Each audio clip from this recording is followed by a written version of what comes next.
The latest iPhone update is here. Yes, iOS 17 has officially landed, bringing some major new features as well as some streamlining touches to everyone that uses an iPhone daily. Engadget previewed a developer build of iOS 17 a couple of months ago, but after a few weeks with the proper finished article, I wanted to take some time to focus on the features worth your time and a couple of the ones that aren't.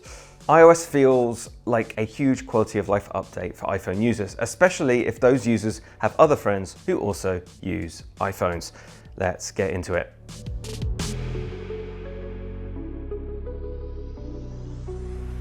With standby mode, Apple is dipping its toe into the world of smart displays without making you buy an entirely new device. At least, not yet.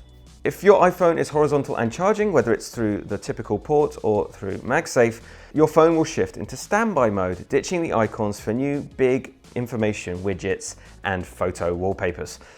One curious oversight on the widgets I want to mention here, however, no official mail widget. You'll need an iPhone 14 Pro or an iPhone 15 Pro to ensure it works like it should, that is, always on. With other devices, you will have to tap the screen to wake it up and check out your widgets and all the information you're looking for.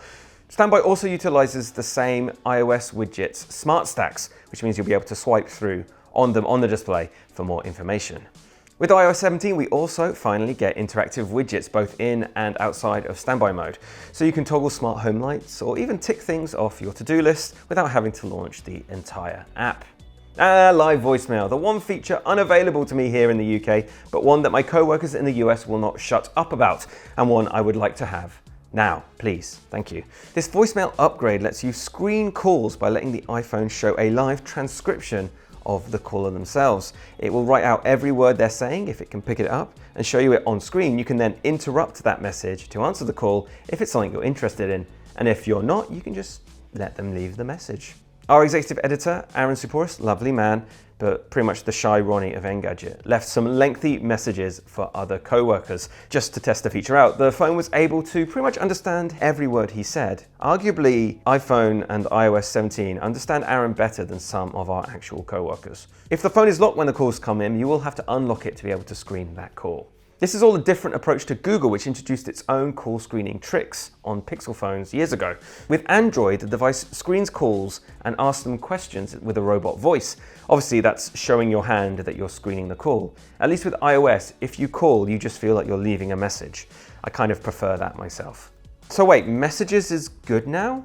I'll admit it, it's taken some time, but I want all my friends and family to move back to the Messages app, and sure, I made them move to WhatsApp in the first place. First up, machine learning transcription has always been on iPhone for years, but it's the implementation this year that is really cool. When someone sends you a very long voice note, the iPhone can now auto-transcribe that message. It's a much quicker way to pass those lengthy voice notes from certain friends and certain co-workers, and I fully endorse it. Then there's check-in. This is Apple's take on automating the text me when you get home thing you might say to friends and family, doing half of the work for you once the iPhone detects you're at home. It'll also update whoever you messaged if it appears that there are delays. Apple has integrated a load of settings to make check-in work how you want it to. You can use it to set a destination or even just a time frame. You can even share your route with the person you're messaging if you want to. Apple's also improved stickers both in Messages and elsewhere with new live stickers, which are kind of animated Giphy stickers based on live photos you take. Stickers now get their own drawer connected to the keyboard app, and you can now attach them to photos, documents, and pretty much anything that features Apple's markup tool. That's that little icon with a pencil that you might not ever have noticed. Yeah, I know, keyboard update, not particularly thrilling, but you use it all the time, and Apple has made major steps now and taken on board the criticism of its often spotty auto-correction accuracy. It's introduced what it's calling a transformer language model for English, French, and Spanish. And almost immediately when I installed iOS 17, it was working better than previous.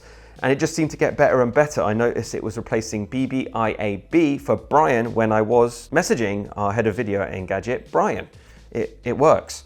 This is all made even better by the temporary underlining that iOS will do when it swaps one word out for another. It means you can kind of see when the phone writes something that you didn't want it to write and revert it back with just a tap. Predictive text suggestions are improving as well, so hopefully you'll be doing that less often anyway. iOS 17 also marks the end of Apple's prudish approach to curse words. Yes, you can finally save your favorite swears and curses and hope that the iPhone will use them in predictive texts appropriately. hey, we can hope. What I liked about iOS 17 this year were the benefits that kind of stretched to other parts of the Apple ecosystem. Most importantly, AirPods Pro, at least the very latest second-gen version of them. With second-gen AirPods Pro, you now get adaptive audio. This means the AirPods will adjust the level of noise cancellation for noisier environments. This is also bolstered by conversation detection, which is new for iOS 17 as well. This means when the AirPods sense you're talking, it will duck the volume or even pause a podcast as you're talking and then kick back in once you're not. Check out our deep dive on those features over at Engadget.com. Improvements beyond iOS even come to AirTags and Find My enabled peripherals. Yes, you can now assign 2 people to track the same item.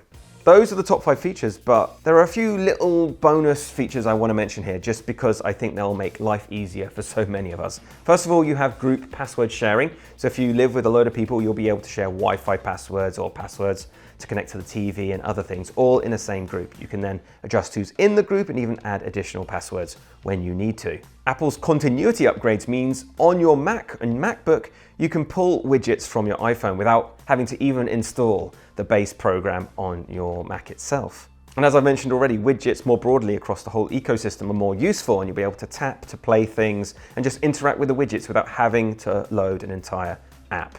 Apple's voice assistant Siri obviously got some upgrades as well. No more Hey Siri, just Siri, because they're cool like that now. Siri can also handle back-to-back commands, so you can tell her to do multiple things all in one single voice command. Now, contact posters. Let's talk about contact posters. It might be the big visual change to iOS 17, but it also might be the most overrated feature. I just don't think we're going to use it that much. You can customize and make your own contact poster, mixing up profile photos, different fonts and different colors. And this will appear when anyone calls you or FaceTimes you or when you're searching through contacts. This image will also appear when you try out NamDrop, Apple's new contactless contact sharing feature. The problem is you're just going to set it up once and probably never change it again. It's the Memoji of iOS 17. NamDrop is useful, but only to other iPhone users running iOS 17, which isn't everyone at this point. And again, you're only going to use it once with certain people. Now, if you're looking for a deeper dive on all the pros and cons of iOS 17, make sure to check out my full write-up over at Engadget.com. And make sure to keep an eye on the site for forthcoming iOS 17 features that aren't quite here yet, including the quite highly anticipated journaling app. Thanks once again for watching, and I'll see you soon.